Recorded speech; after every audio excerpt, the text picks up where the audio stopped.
در رحم یه مادر 2 نوزاد بودن. یکی از اونا به دیگری گفت تو به زندگی بعد از زایمان اعتراض داری؟ اون جواب داد آره معلومه، حتما یه چیزی بعدش هست. شاید ما اینجاییم تا خودمونو براش آماده کنیم. اولی گفت چرا نگو، بعد از زایمان دیگه زندگی وجود نداره. مثلا میخواد چه شکلی باشه؟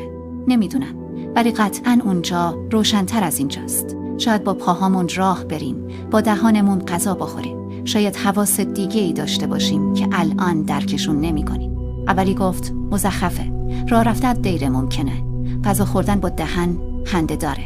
بندناف همه مواد غذایی رو به ما میده و همه چی رو تامین میکنه، ولی خیلی کوتاهه. زندگی بعد از زایمان از نظر منطقی رد میشه. دومی گفت اگه اونجا متفاوت باشه چی؟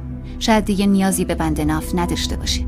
اولی گفت باشه، اگه واقعا زندگی بعد از زایمان هست، پس چرا تا حالا کسی از اونجا بر نگشته؟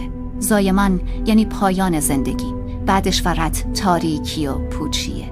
دومی گفت ولی ما قطعاً مادر رو میبینیم و اون از ما مراقبت میکنه. اولی گفت مادر؟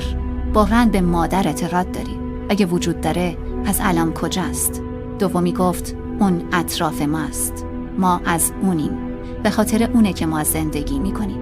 بدون اون دنیایی وجود نداشت. اولی گفت من که نمیبینمش، پس منطقیه که بگیم وجود نداره. دومی گفت بعضی وقتا وقتی ساکت میشی و خوب گوش میدی، میتونی حضورش رو حس کنی، میتونی صدای پر از عشقش رو بشنوی که از بالا ما رو صدا میزنه.